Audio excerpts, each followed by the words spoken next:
Wabarakatuh. Shalom. Salam sejahtera bagi kita sekalian. Selamat siang dan salam sehat. Yang kami hormati Bapak Gubernur Provinsi Sulawesi Selatan yang dalam hal ini diwakili oleh Bupati Toraja Utara 2 periode, yang ini langsung senyum beliau. Saya selalu katakan beliau adalah Bupati pertama di Toraja Utara yang 2 periode. Terima kasih dukungannya Pak Amson, luar biasa. Saat ini tentu kita kembali fokus ke bagaimana kita membangun dokumen dan pelaksanaan mitigasi bencana serta bantuan lain dalam rekonstruksi dan rehabilitasi. Sehat terus Pak, sukses dalam karir dan tentu saja dalam kegiatan yang lain.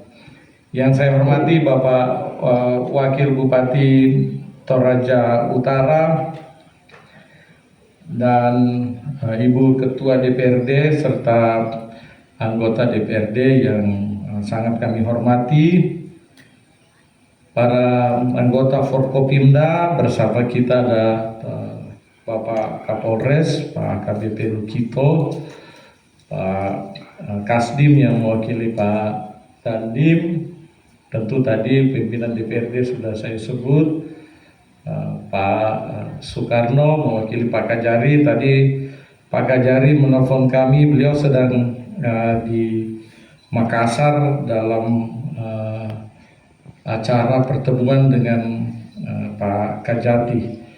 Juga yang kami hormati Pak Sekda, para staf ahli, kepala perangkat daerah di lingkup pemerintah daerah Kabupaten Toraja Utara, pimpinan perguruan tinggi, ada Pak Rektor UKI Toraja.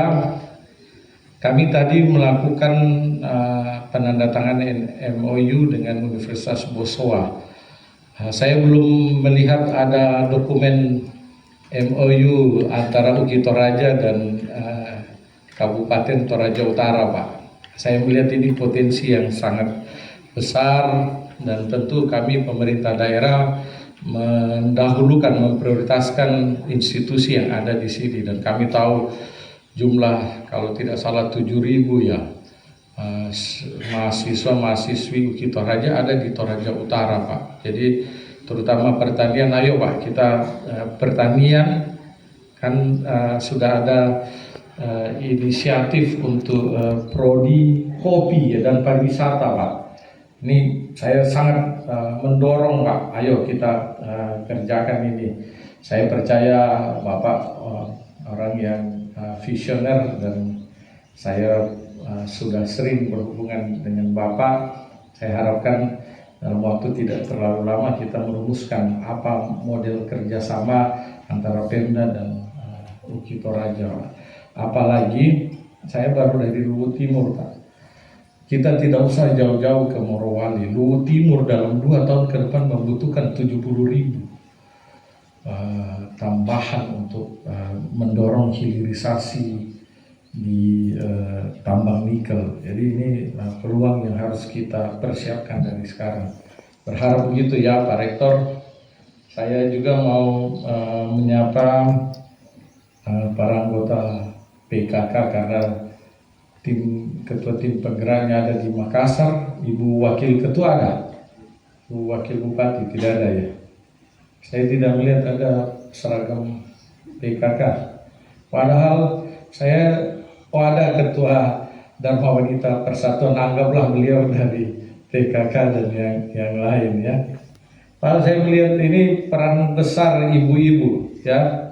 3 hari yang lalu saya ikut acara seruni di Makassar.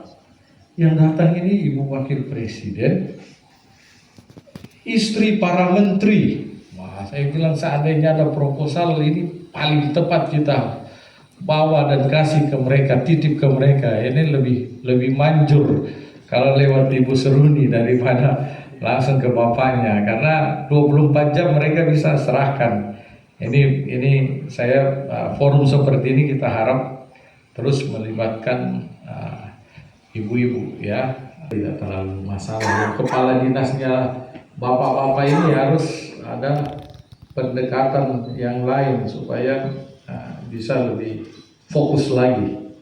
Saya mau menyapa juga Ketua Forum Komunikasi Umat Beragama. Terima kasih Pak Pendeta Musa Salusu selalu hadir bersama Pemda, para tokoh masyarakat, tokoh agama, tokoh wanita, Pak Umbas tadi, termasuk tokoh pendidikan yang banyak memberi masukan, teman-teman camat dan Bapak Ibu peserta Musrembang RPJMD yang saya hormati. Tentu ini termasuk rekan-rekan dari pembangunan.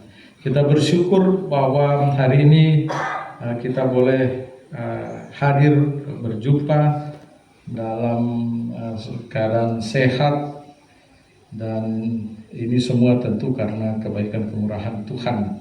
Saya mohon maaf, tadi saya sudah siap tapi dokumen yang saya tunggu itu butuh, saya kira tadi itu lebih setengah jam kami menunggu baru dokumen itu datang untuk kami tanda tangani. Dan pada kesempatan ini kita perlu memahami betapa pentingnya Musrembang sebagai kegiatan yang sangat strategis dalam mematangkan perencanaan pembangunan di Kabupaten Toraja Utara.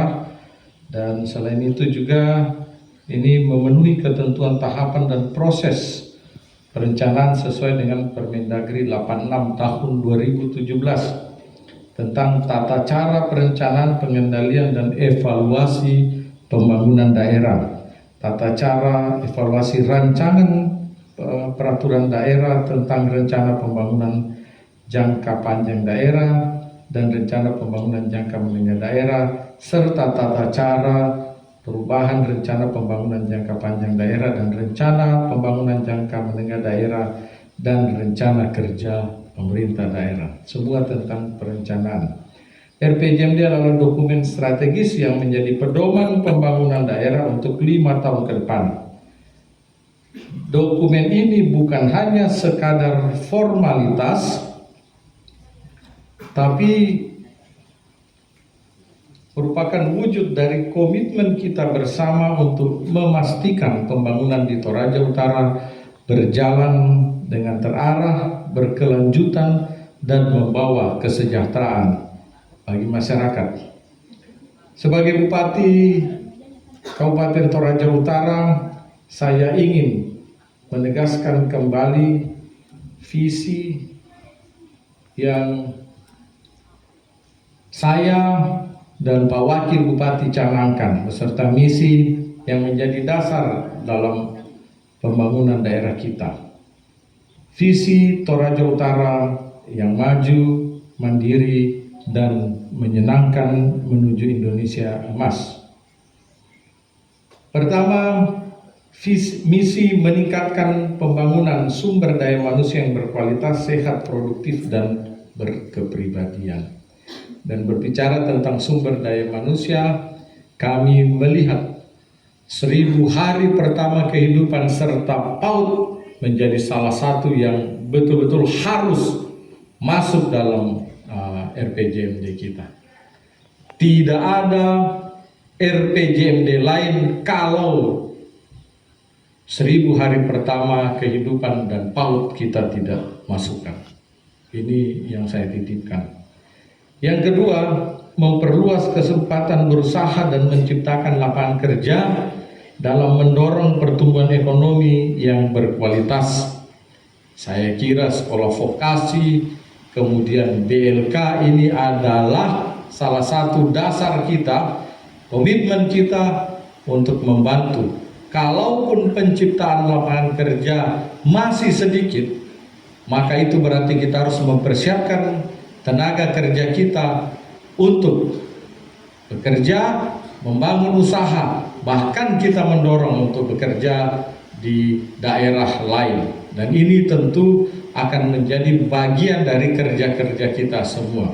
BLK kita sudah dorong, saya kira kita mulai benahi, lalu kemudian persyaratan-persyaratan kita penuhi, dan kita akan menempatkan minimal 2 ASN yang dedicated full time bekerja di BLK.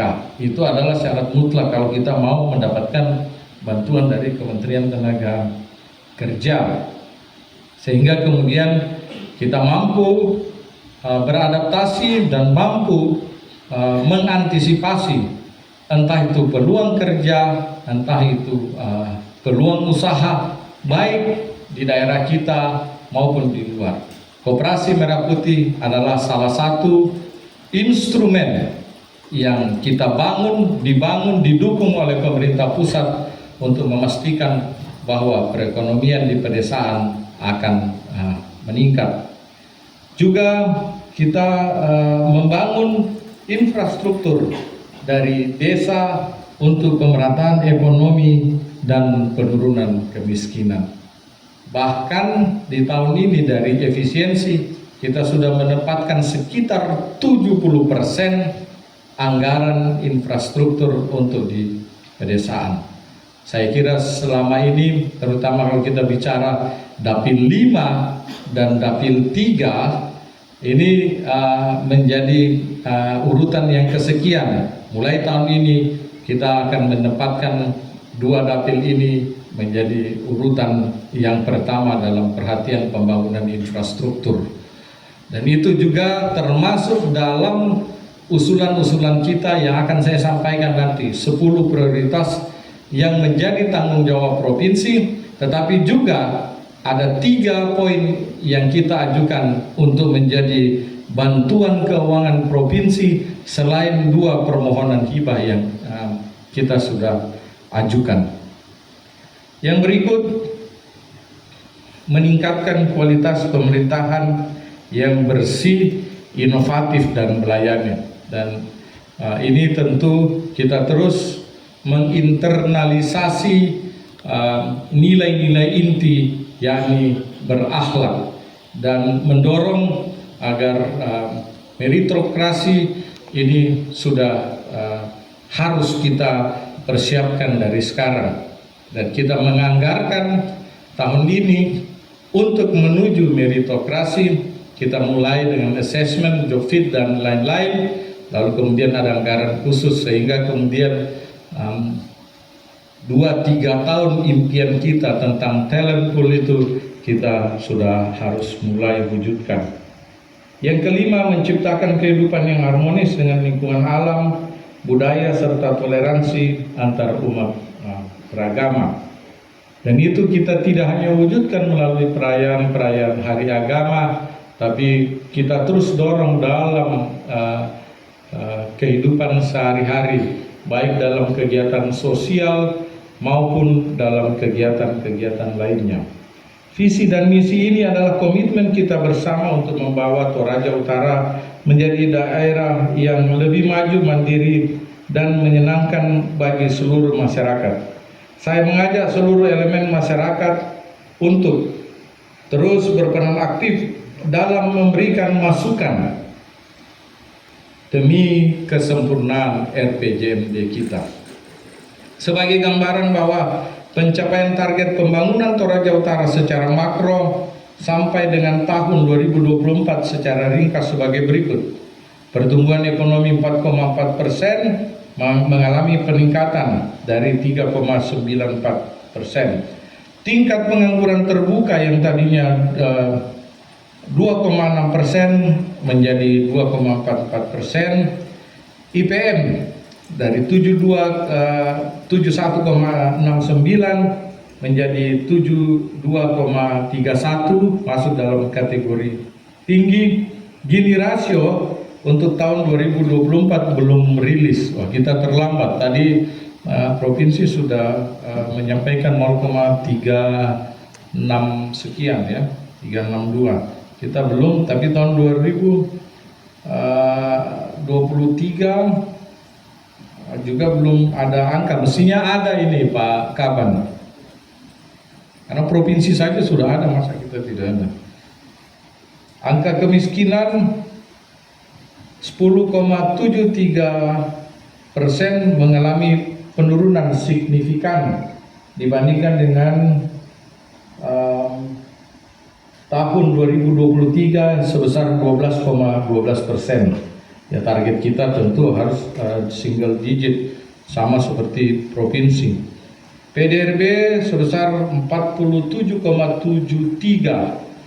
Ini harus jelas angkanya. Ini setahu saya PDRB itu dalam juta rupiah. Kenapa tidak ada dalam juta ininya? Mengalami peningkatan dibanding tahun 2023 sebesar 45,03. Ini juta kan mestinya ya. Mana Pak Kaban? Iya kan? Juta ya. Iya Pak, harus jelas. Nanti jangan sampai orang, apalagi teman-teman media mendengarkan, dia pikir ini persen atau angka indeks biasa. Adapun target pembangunan secara makro untuk 5 tahun ke depan, pertumbuhan ekonomi 2025 4,93%, masih di bawah provinsi yang sudah melewati 5%. Dan di akhir masa jabatan sebesar 6,22%, semoga bisa terwujud. Tingkat kemiskinan tahun 2025 akan kita targetkan pada masa akhir jabatan di 7,54%. Tingkat pengangguran terbuka 2,39, hanya turun kecil Pak dari 2,44. Saya yakin kalau Koperasi Merah Putih jalan, vokasi jalan, BLK jalan, kerjasama pemerintah daerah bisa jalan, saya kira mestinya kita bisa tembus di bawah 1,5% Pak. Saya optimis. Dan gini rasio 0,3, ya ini angka optimis. Mudah-mudahan IPM 2029 atau 2030 menjadi 75, lumayan. PDRB 2025 sebesar 49 menjadi 58,23 juta. Ini benar angkanya. Penurunan intensitas emisi GRK, gas rumah kaca ya. Ya, ini GRK. Gas rumah kaca tahun 2025 sebesar 29,72 dan di akhir masa jabatan 41,65. Saya kira ini relevan dengan revolusi hijau yang dicanangkan oleh gubernur, dan apalagi daerah kita sekarang ini sudah 100% green energy. Prioritas pembangunan yang akan kita kerjakan 5 tahun ke depan mencapai visi misi yang telah kita tetapkan adalah sebagai berikut. Izin Bapak Ibu yang saya hormati. Pertama, pendidikan berkualitas dan berkeadilan bagi seluruh anak didik, meliputi seragam sekolah gratis bagi pelajar SD dan SMP. Tapi ini saya harus perjelas bahwa anggaran kita hanya siap untuk yang murid baru ya. Beda dengan Luwu Timur, semua sekolah, semua anak sekolah harus 100%. Nah, kita kan tidak ada tambang di sini. Ada tambang tapi masih ilegal juga. Itu pun mineral, bukan logam dan batu ya. Di sana itu mineral. Jadi harus disesuaikan dengan kondisi keuangan. Dan tentu juga ini yang saya suka ini, uang saku bagi pelajar kurang mampu. Tapi harus juga kita lihat Pak, uang saku itu manfaatnya seperti apa? Karena ini kita memberikan makanan bergizi gratis ya. Mungkin bentuknya lain, tapi lagi-lagi jangan bandingkan dengan daerah lain yang memang royalti dan pendapatannya dari tambang sudah triliunan. Dan tentu juga kita harus memperhatikan para guru, termasuk pemberian beasiswa, serta memastikan ketersediaan guru di desa yang jauh dengan tunjangan khusus. Yang kita lakukan tahun ini sampai kemudian akhir masa jabatan kami adalah memastikan bahwa ada penataan kembali, pengaturan kembali terhadap para guru ya. Para guru tidak boleh lagi dihukum dengan menempatkan di tempat yang jauh dari keluarga ya. Di depan para anggota DPRD yang kami hormati, kami melaporkan ada beberapa kasus, dan yang terakhir yang ditangani oleh Kepala Dinas Pendidikan adalah seorang kepala sekolah dalam 6 bulan hanya 1 kali hadir di sekolahnya, hanya karena dia tidak bisa mengendarai motor apalagi mobil, dan dia ditempatkan sangat jauh dari tempatnya berdomisili, sehingga kemudian ini menjadi perhatian kita. Tidak bisa ada sekolah yang maju dengan guru yang malas, apalagi guru yang tidak hadir mengajar. Ini prinsip kita, sehingga kemudian dalam penataan kembali sekaligus pengendalian kita, guru-guru harus yang berdomisili sekitar sekolah tersebut. Kalaupun misalnya tidak, kita harus buat pernyataan khusus bahwa guru tersebut mau pindah atau bersedia mengajar setiap hari tepat waktu walaupun tempatnya. Ini kita kasih pilihan yang kemudian diputuskan bersama, tidak saja oleh pemerintah daerah tapi juga guru yang bersangkutan, sehingga ada asas keadilan di situ, dan dengan begitu kita bisa menuntut banyak dari para guru tersebut.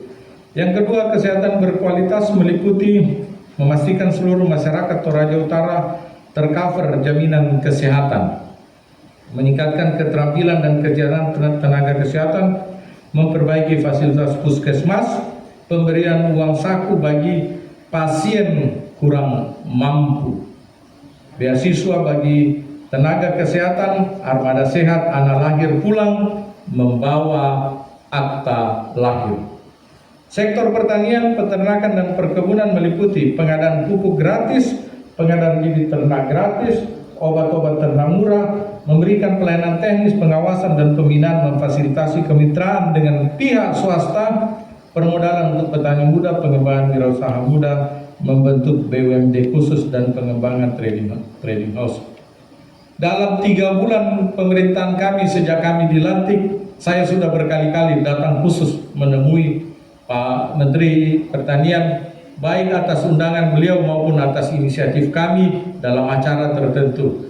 Dan beliau secara lisan dan juga tertulis sudah memberikan dukungan. Tadi saya mendapat laporan dari Kepala Dinas, kita tinggal melengkapi dokumen-dokumen untuk semua bantuan, dan tentu saja ini akan bertahap. Saya sampaikan bahwa ada beberapa alat yang selama ini penguasaannya, pengaturannya oleh pemerintah daerah, dan ada juga bagian dari usulan aspirasi. Ini kita akan lakukan seadil-adilnya, memastikan bahwa baik anggota dewan yang terhormat maupun teman-teman di dinas betul-betul melihat mana skala prioritas dalam pemberian bantuan, baik berupa pinjaman maupun hibah, sehingga kemudian ada asas keadilan. Satu saja yang kami bahas tadi tentang bagaimana kemandirian pangan kita. Ini bagaimana mengubah mentalitas masyarakat kita dari yang malas bertani harus kita ini. Seberapa kuat usaha upaya kita, seberapa banyak bantuan yang diberikan. Kalau mentalitasnya memang malas, gengsi, maka sia-sialah yang kita usahakan. Nah, sementara sekarang ini apa yang kita mau dorong untuk ketahanan pangan selain betul-betul produktivitas di bidang pertanian, dan tentu juga untuk pengembangan setiap tahun. Banyak event yang akan kita lakukan mulai tahun ini. Pada saat acara-acara, acara Pohtiku, kemudian acara hari ulang tahun, lalu 17, lalu kemudian ada Toraja Highland Festival, ada juga festival kopi. Ini luar biasa. Kita sudah membuka jejaring, tapi keluhannya masih satu, keberlanjutan, ya, sustainability, ya, konsistensi kita menyuplai kopi itu apa iya. Bahkan wali kota kemarin, wali kota Makassar Beliau mengatakan sekian ratus. Ya, ini luar biasa penggila kopi di Makassar. Nggak usah jauh-jauh Pak Bupati mikir keluar. Di Makassar saja penggemar yang pencari penikmat kopi Toraja itu luar biasa. Hanya saja beliau bilang, kita datang ke sana, wah kopi ujung yang terkenal itu ada enggak? Terbatas produksi. Nah ini yang kita mau dorong. Saya memberikan sampel kopi kepada beliau. Beliau katakan luar biasa ya. Mereka penikmat kopi. Dia bilang lain memang ininya kalau kopi Toraja. Nah sayangnya karena kekurangan itu terpaksa harus blending kiri, blending kanan. Ya, blending kiri kanan. Entah Arabica dengan Robusta, entah kopi Toraja dengan kopi yang lain. Mereka bohong, tidak juga. Memang ada kopi Torajanya, tapi sudah blending.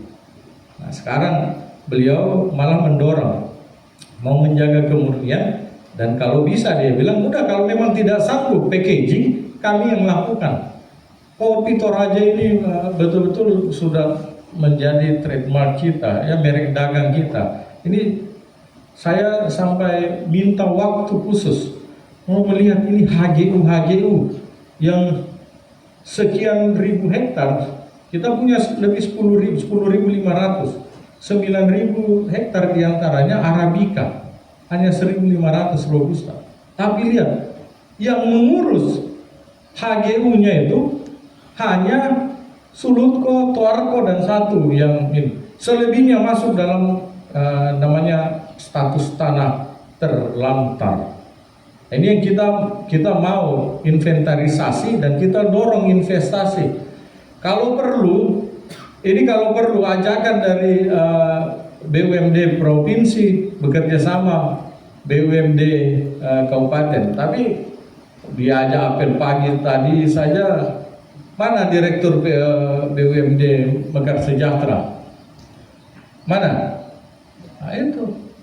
Bagaimana mau berpikir maju bisnis kalau hal-hal yang seperti ini? Ya, saya dorong bikin rencana bisnis yang matang, sampai sekarang belum ada. Jadi ini ya saya sekalian ini laporan ke Bapak Ibu anggota DPRD yang saya hormati bahwa kita mau berlari Pak. Kita sudah cukup dengan kekuatan potensi kita, tapi kita masih tertahan karena mentalitas malas ini ya. Padahal orang Toraja di luar daerah itu rajin-rajin. Kenapa di daerah sendiri malas ya? Saya kurang tahu apa yang menjadi masalah kita. Lalu kemudian yang keenam, pembangunan infrastruktur meliputi jaringan transportasi yang memadai. Ini juga terkait terminal kita, ya. Di Jakarta sudah setuju, Balai di Makassar sudah setuju, ini terminal tipe A.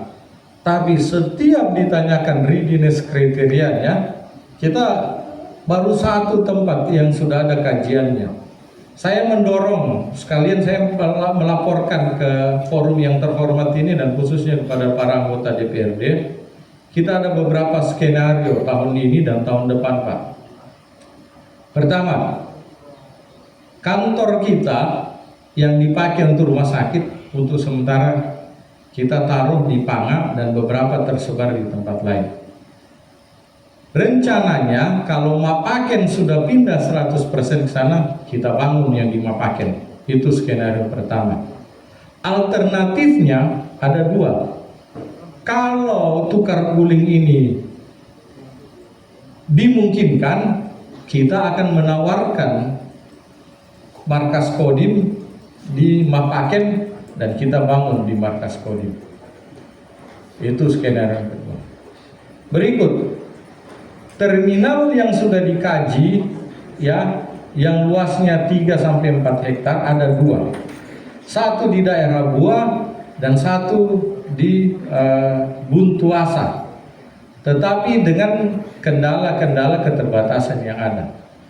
Saya berpikir bahwa pasar hewan dan terminal yang sekarang yang total luasannya lebih 3 hektar, kalau dua tempat ini tidak dimungkinkan, maka kita akan jadikan terminal dan perbesar terminal tipe A. Kenapa tipe A? Karena tujuan akhir adalah Toraja Utara.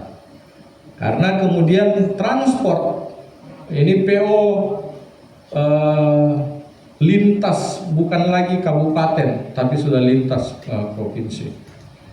Dan kalau ini kita bisa dapatkan, ini saya kira kita akan betul-betul bisa mendapatkan manfaat yang besar daripada yang kondisi sekarang. Jadi dalam kesempatan ini saya mohon sekali lagi dukungan baik dari DPRD maupun dari teman-teman OPD. Dalam 2-3 tahun termasuk saya sudah mencanangkan, saya sampaikan tadi ke Pak Wakil dan Pak Sekda, ini ibaratnya kita nikah ya, kita sudah nikah tapi karena tidak ada rujak, kantor tidak menentu, ini sama saja kita nikah tapi masih numpang di mertua ya. Jadi susah kita, makanya ada yang bercanda katanya, kenapa tidak pernah ada kepala daerah di Toraja Utara yang opo? Karena rumahnya saja pindah-pindah katanya. Saya bilang kita cocokmologi. Tapi yang pasti bahwa dari 24 kota kabupaten di Sulawesi Selatan, baru Toraja, hanya Toraja Utara yang belum punya rumah dinas untuk bupati, wakil bupati, dan pimpinan DPRD. Saya kira ini harus menjadi, kalau lewat lagi seperti ini sudah keterlaluan kita Pak.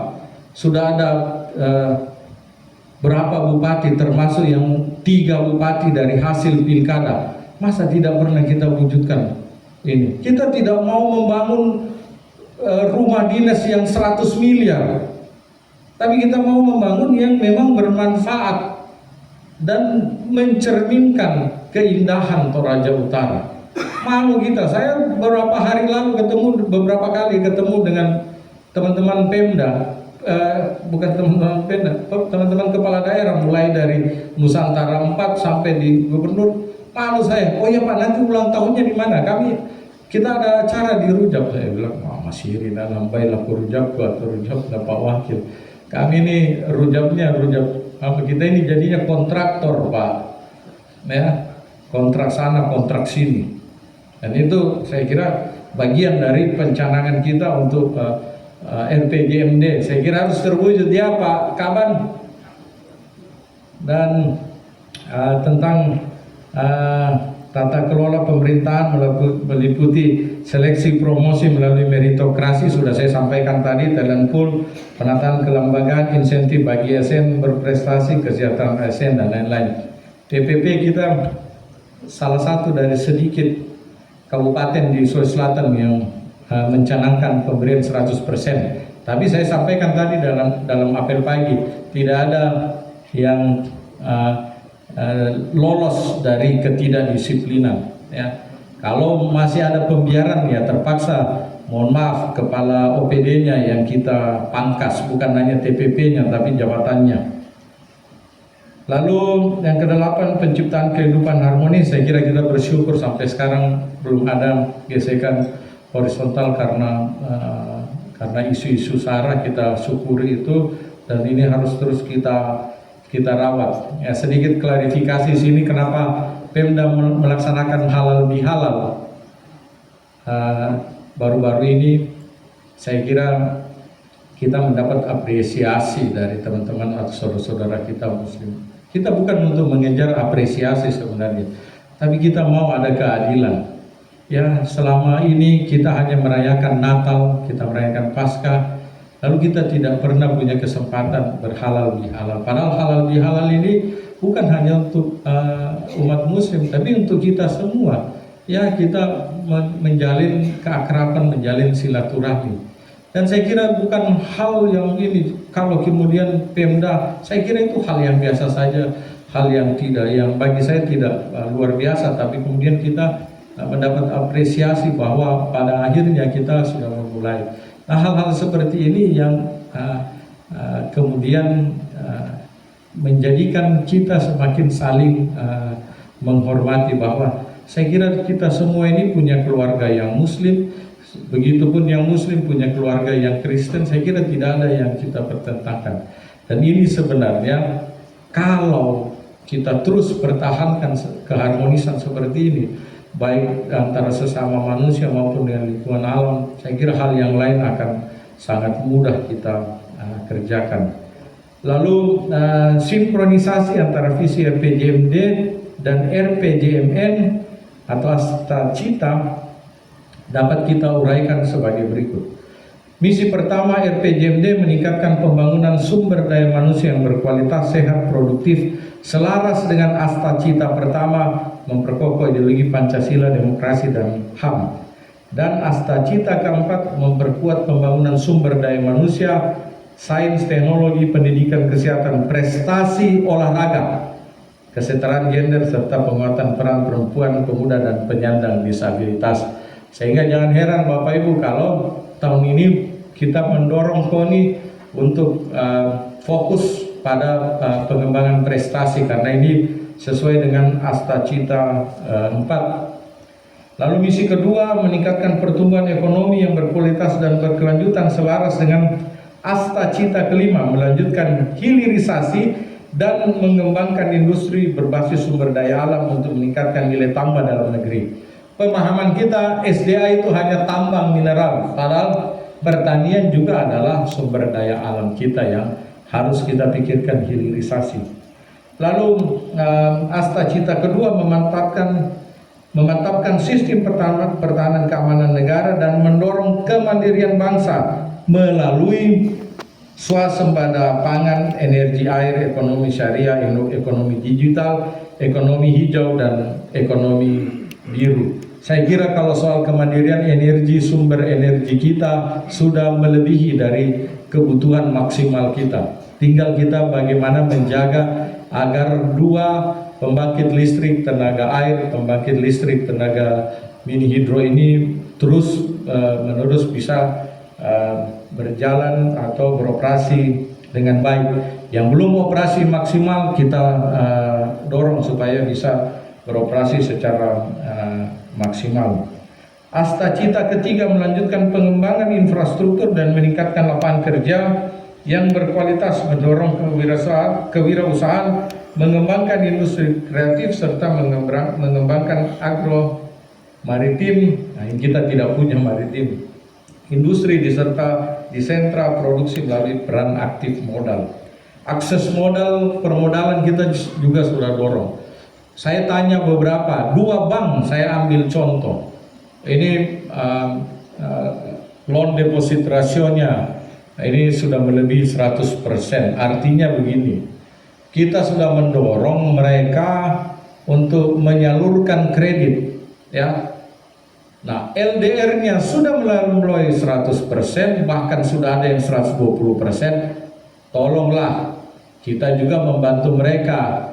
Idealnya seimbang, yang mereka kucurkan sama dengan mereka dana yang mereka terima dari masyarakat. Tapi yang terjadi adalah mereka memberikan kredit yang lebih banyak, tapi dana dari masyarakat dan pemerintah berkurang, sehingga mereka mengambil dari kabupaten yang lain. Ini juga tidak fair. Ya, usahakan bagaimana supaya kita membangun ekosistem yang betul-betul saling mendukung.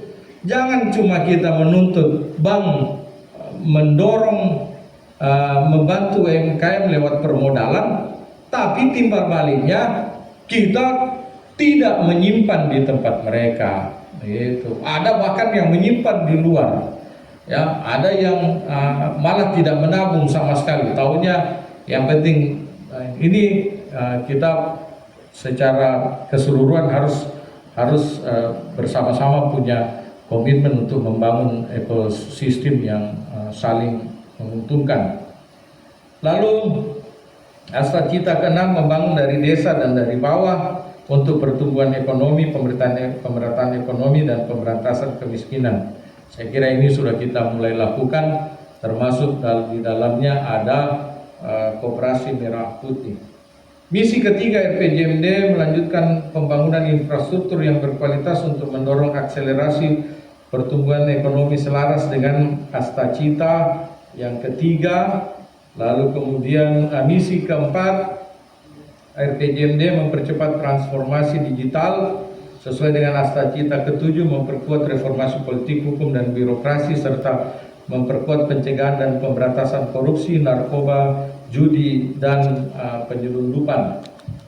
Misi kelima RPJMD menciptakan kehidupan yang harmonis dengan lingkungan alam, adat, dan budaya, serta antar sesama manusia selaras dengan asta cita ke-8, memperkuat penyelarasan kehidupan yang harmonis dengan lingkungan alam dan budaya, serta peningkatan toleransi antar umat beragama untuk mencapai masyarakat yang adil dan makmur.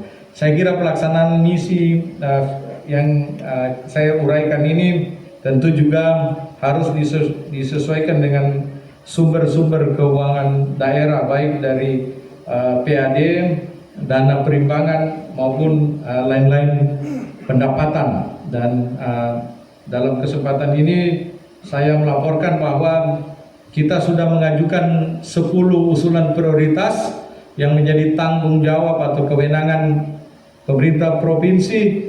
Izin Pak Amson, Pak Kalaksa, ini dokumennya kami sudah kirim secara elektronik.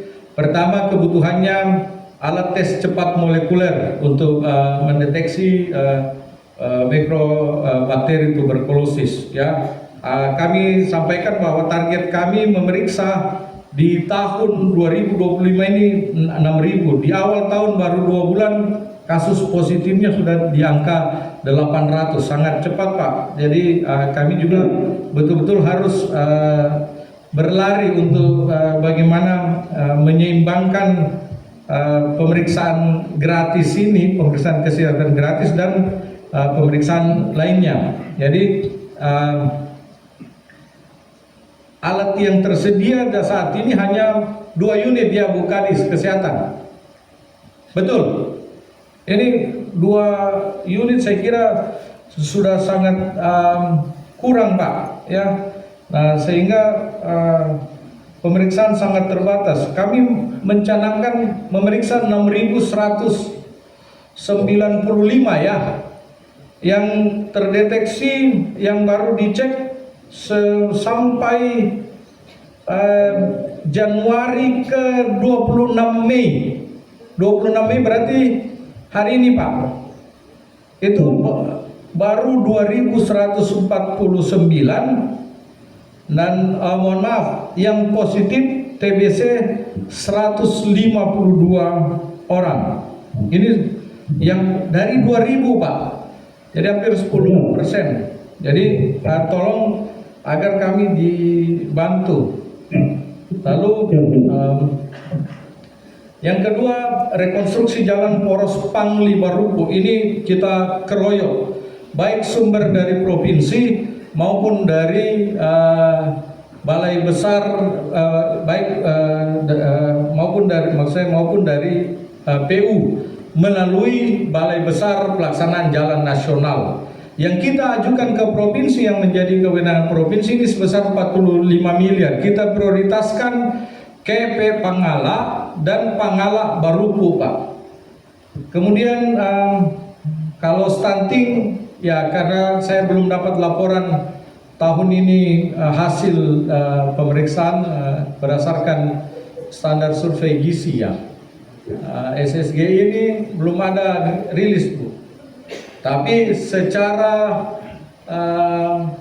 EPP GBM sudah ada angkanya ya. Jadi izin Bapak Ibu anggota DPRD, kita lakukan juga pemeriksaan secara elektronik, pelaporan pemeriksaan atau pencatatan gizi berbasis masyarakat. Dan ya izin dari Dapil 2 ini Sadan Pak, yang tertinggi, Kecamatan Sadan. Jadi ada wakil ketua saya lihat tadi, mohon diperhatikan. Dan kebetulan tiga pimpinan dari Dapil 2 semuanya. Ibu ketua izin, ada Pak wakil ketua dari sana, gua wakil ketua. Ini menjadi tanda tanya bagi kita, kenapa dan ini ya. Dari sisi kami Pak, kami akan menyisir perangkat baik di tingkat Lembang maupun kecamatan serta PKM. Ini bukan hal yang menggembirakan, tapi mengkhawatirkan. Dan kami juga karena ada dicanangkan oleh Pak Gubernur pemberian 1 juta bagi penyintas stunting, ya gitu ya, 1 juta per orang. Mana Bu Kadis DP3A? 1 juta per bayi stunting akan diberikan ke orang tuanya kalau melewati masa itu ya Pak, Bu ya? Iya, itu yang saya dengar langsung. Jadi sudah 2 kali ini sudah dianggarkan. Izin Pak Amson, 1 juta per bayi. Nah ini di Sadan ini akan mendapatkan lebih 200 juta. Tapi bukan untuk Pemda, tapi untuk keluarga yang kena stunting. Lalu berikut yang keempat, jembatan di Rantai Bua 5 miliar, pulper atau pengadaan pulper ini 750 juta. Yang keenam, pentalutan di Jalan Poros Provinsi Tedong Bonga ke Rantai Bua 2 miliar. Lalu yang saat ini yang ketujuh, penanganan longsor Sadan sampai Sangkaropi Pak, usulannya 8 miliar. Karena ada beberapa, terutama di Pongti, di daerah Talung Lipu, ada 2 titik itu yang sudah hampir setengah lebar jalan longsor. Dan jangan sampai ini kemudian jalannya putus Pak. Kemudian yang kesembilan, jaringan pipa air minum.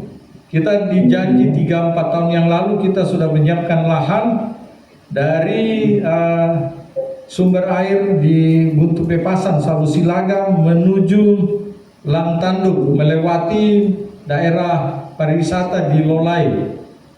Dan pengajuan kami sekitar 40 miliar.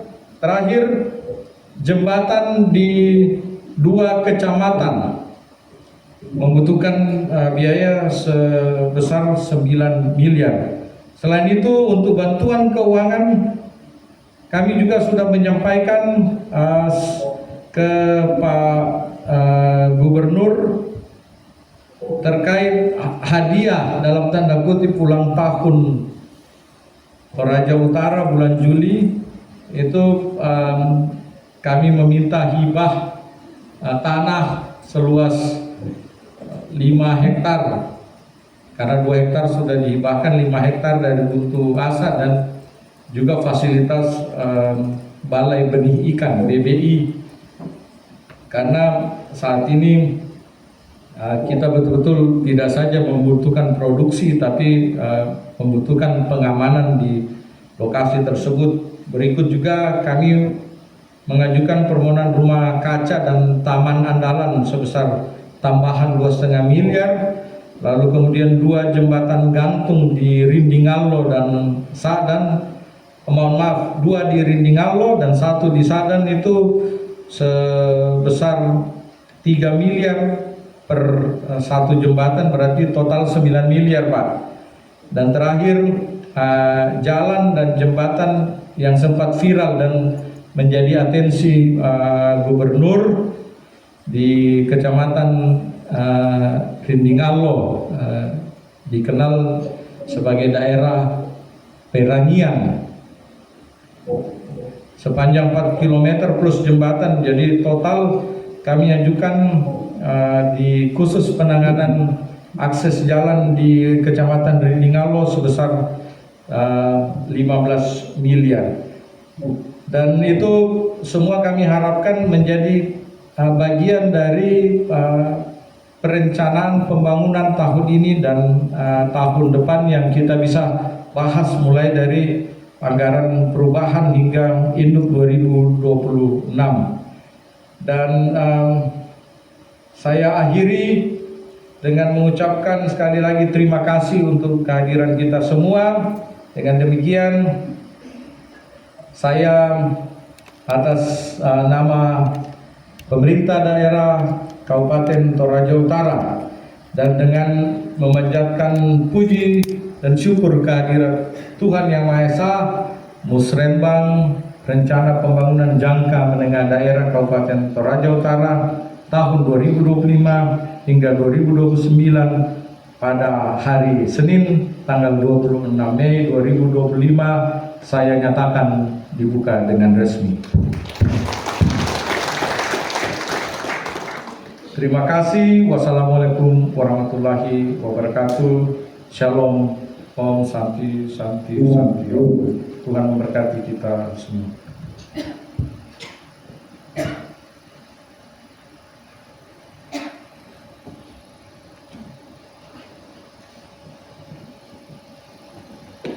Disampaikan terima kasih kepada Bapak Bupati Toraja Utara atas arahan dan sambutan dan telah membuka secara resmi Musyawarah Perencanaan Pembangunan RPJMD Kabupaten Toraja Utara tahun 2025-2029. Pertama, Ibu Hermin S. Matandung MPD.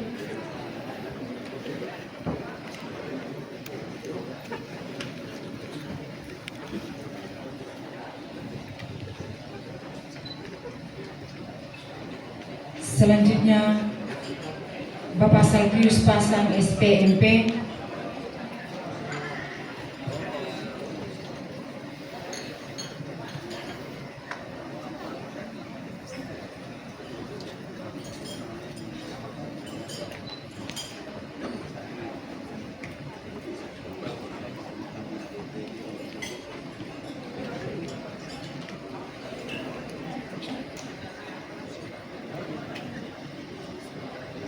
Selanjutnya Ibu Dr. Anda Simbolan Hina MH.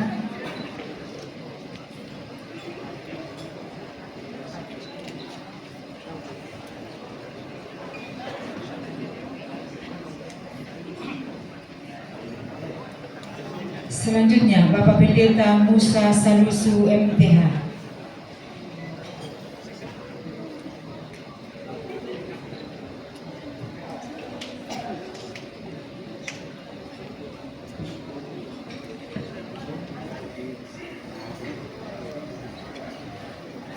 Selanjutnya Bapak Yusuf Rante Patoling Esos MSI.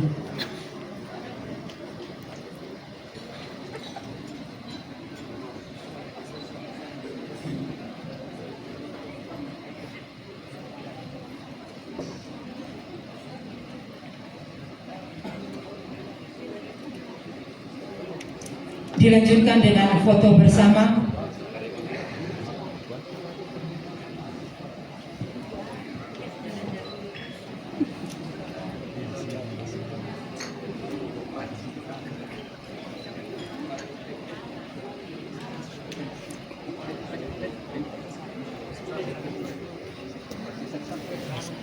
Lupa tinggal buka aja. Ya lupa.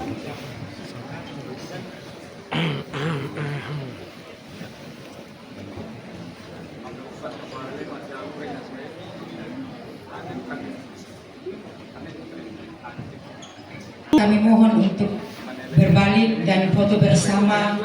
1, 2, 3. Sekali lagi. 1, 2, 3. Lagi 1, 2, 3. Oke. Tahun 2025-2029.